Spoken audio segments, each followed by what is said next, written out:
It's my privilege and pleasure to introduce our next speaker to you. Tony Donoghue is Head of Education, Social and Innovation Policy in IBEC.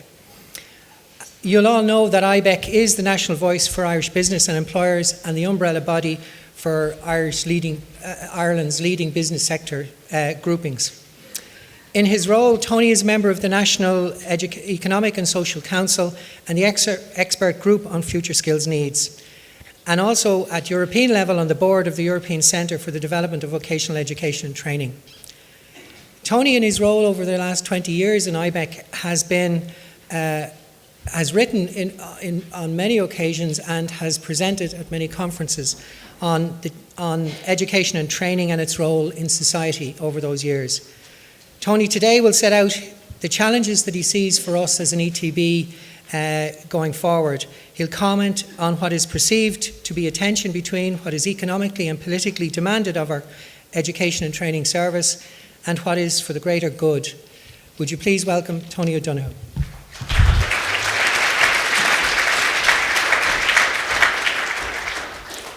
Thank you very much, David, and I'll try not to put you off to sleep. I grew up in Birmingham of Irish parents. I'm still afflicted by a fairly monotonous Birmingham accent, but I hope you'll get over that. First of all, thanks very much to Jacinta and her colleagues for the opportunity to provide an input to what is an incredibly important piece of work that you're involved in. Important but very challenging. I mean, what's noticeable, and just looking at the background papers to this event, is the complexity and diversity of the sector. You know, everything from second level to apprentices to further education, adult literacy, disability support services, prison education, drug courts. It's a bewildering array of challenges you have here. I suppose I'll be really just presenting a business perspective, given my own role, but I hope it's also a perspective that's grounded in good education values and a concern for the social inclusion perspective of what you're about, because education's inevitably an issue of human goals and human values, and any discussion about policy is down to agreeing on the knowledge and the skills and the values that we put value in. And it's an important thing to bear in mind. As David suggested, I'm going to first of all outline what I see as the main challenges for the sector, which are considerable. We've gone through a very significant recession. Do I point this at any particular direction? No? There we go. We've gone through a very significant recession, which has inevitably resulted in huge numbers of unemployed. And that is the first set of challenges, given the huge cutbacks in resources, the inevitable demands that have been put on the system through rising unemployment. I heard somebody compare it to trying to rewire a house with the electricity still switched on. And there is that sense of trying to cope with a crisis at the same time as implementing a huge change and reform agenda. And then there's the very specific issue of long-term unemployment. We tend to get consumed with the current figure, with the unemployment rate, which thankfully has just dipped under 14%.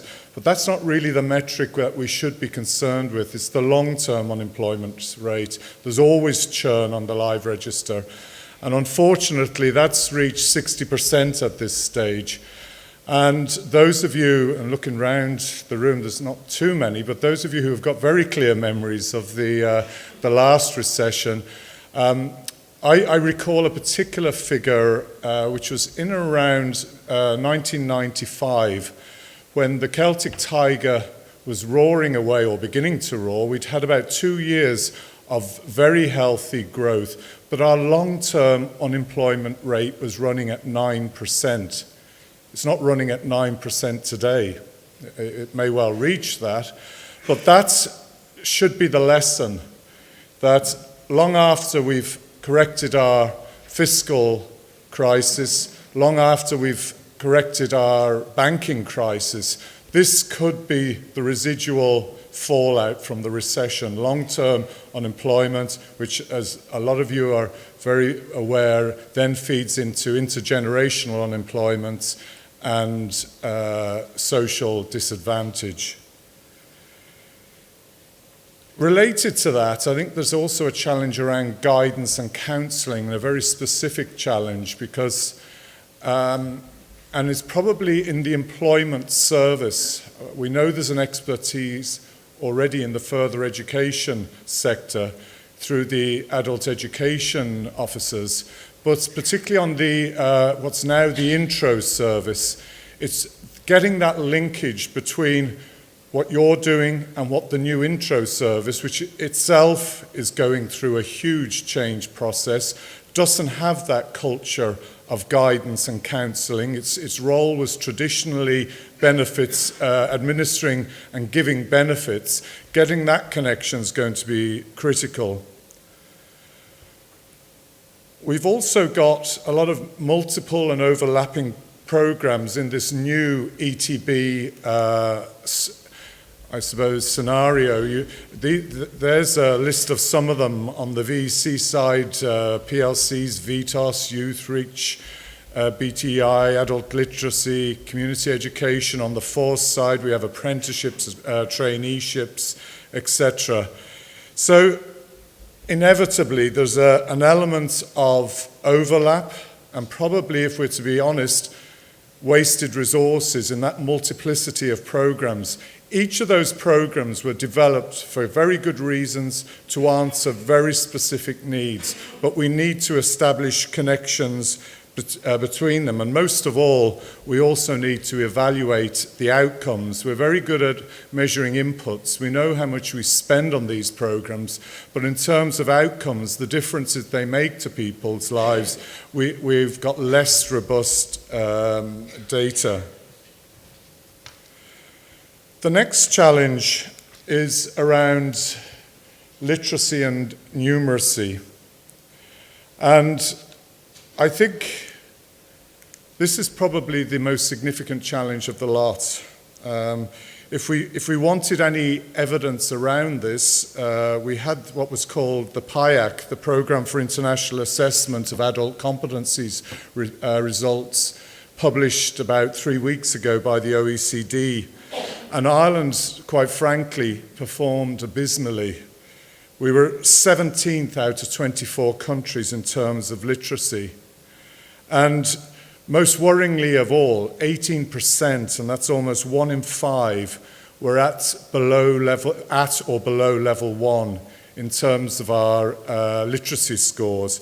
And level 1 is just about basic vocabulary, didn't require any knowledge of sentence or paragraph structure.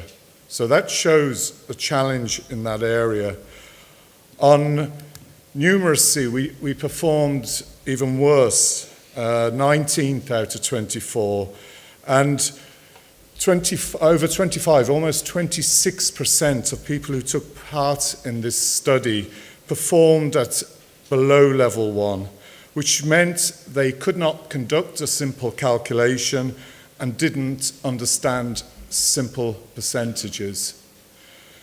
How we can, the social cost there in terms of health outcomes, in terms of quality of life, in terms of employment is quite evident. It also has an economic cost, and I would suggest that any strategy that you're developing should have this up front and centre. Another challenge that I've highlighted is the disconnections within the education system.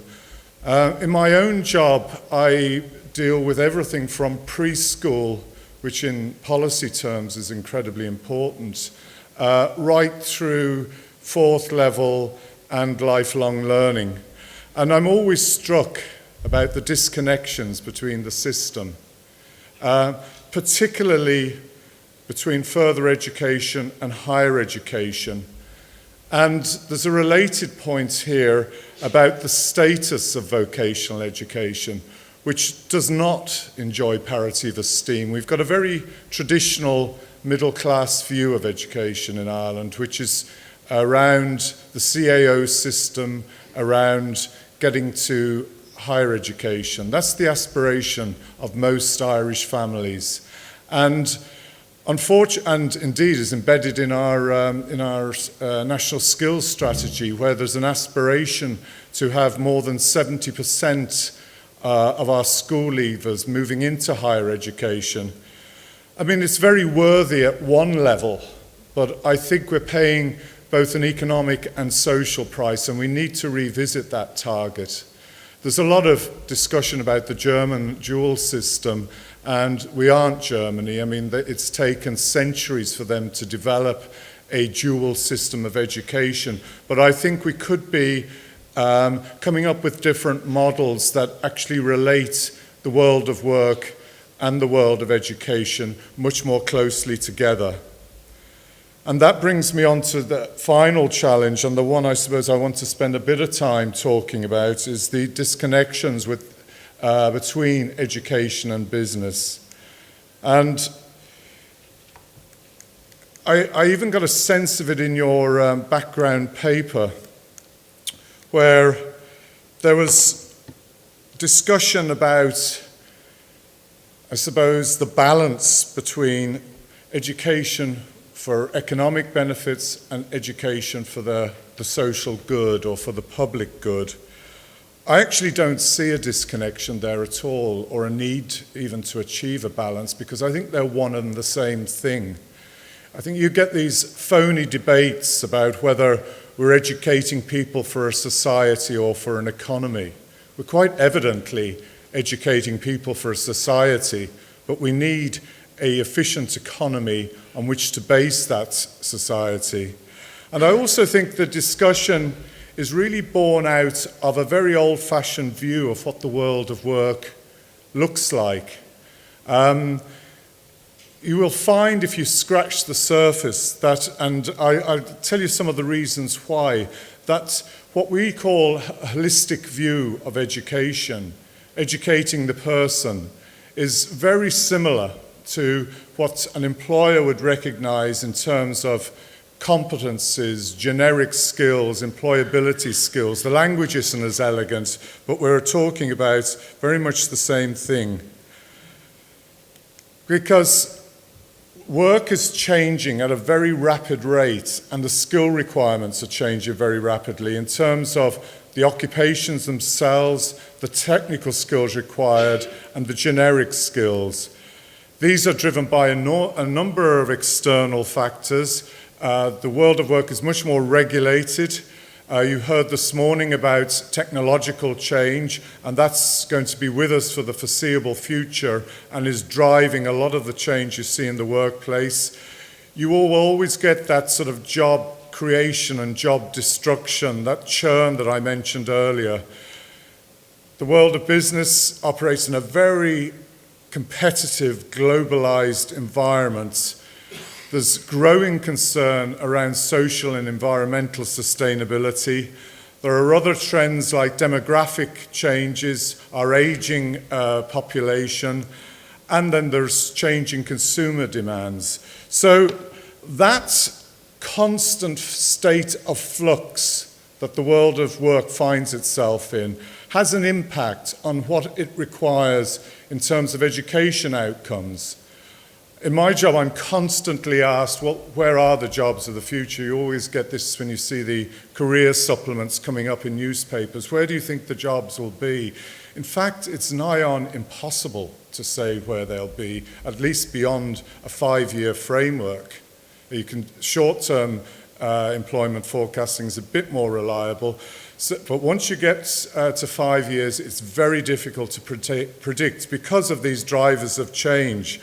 So what we're looking at is developing a mind, and the person that I go to on this is a guy called Howard Gardner. Some of you who have been around in the education world will know his writings back in the 80s, he had this idea of multiple intelligences and educating different types of intelligence.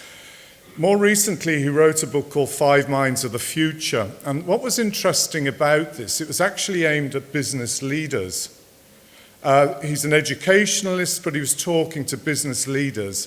And he was talking about the creation of 5 minds that one would need to survive in the workplace of the future and prosper, and also in the society of the future. And he talked about the disciplined mind, which is disciplined in 2 senses: mastery of it or mistress of a discipline, and also a disciplined mind. He talked about the synthesizing mind, and this is very important, and you'll hear it when we start talking about interdisciplinary teaching, that the idea of being able to integrate ideas from different spheres into a coherent piece. I mean, the product that's constantly cited in this regard would be the iPod or the iPad or the iPhone. That was as much about good design and understanding human desires as it was about technology. And there are loads of instances of this, particularly in the health services, where you'll find different scientists, social scientists coming together to create new knowledge. And I think we need to be developing those types of minds at a very early age. The junior certificate reform is quite controversial at the moment for different reasons, but this is the thinking that underpins it and makes it important. The creating mind. And then the last 2 are quite interesting. The respectful mind, that's an awareness of and appreciation for differences among human beings and human groups, which links into globalization. And finally, the ethical mind, which is the fulfillment of one's responsibilities as a worker and as a citizen. So I just put those up there to, I suppose, illustrate or reinforce the point that whereas I sometimes sound, and particularly when we talk about, the importance of science and technology, etc., that we've got this very utilitarian view of education, it's actually much more nuanced than that. So, in terms of the new models that you are looking at for this strategy, I think they probably need to be designed around 3 principles. First of all, around quality, and I suppose that's self-evident, but that needs to be based on a system that also evaluates outcomes, as I said earlier. There needs to be a relentless focus on literacy and numeracy, and most of all, we need to inculcate that appetite for learning to learn. Because there's one thing that's certain, particularly in the workplace, we've got to keep reinventing our skills. And that I would see as a fundamental objective for educationalists, teaching people to learn to learn. Effective guidance and counselling I mentioned earlier, and also value for money. We have to be sure that we are allocating our scarce resources in areas that we get the most return in terms of outcomes. The second principle is around connectedness. And as I mentioned earlier, the education system needs to be connected. I could take a fair bet that there aren't too many people from higher education here today. If there are, I'd be surprised, because we see education in silos, and that if we are going to be serious about access, transfer and progression into higher education, those structures need to embed and reinforce it. And incidentally, I think this message needs to be hammered home much more sharply at higher education level than it does at FE level. There needs to be connection with the new employment service, and I think this is key. We hear about the youth guarantee, we hear about the new intro service. This will be, unless we get these connections at a local level right, it's not going to deliver for the client. There obviously needs to be connections with business, and I think it's gratifying, it was as a result of a lot of lobbying on my part, that there's an employer on the education and training boards by statute. That wasn't there in the first iteration of the bill, which to me seemed crazy if we're serious about keeping education close to the labour market. And obviously there has to be connections with the community.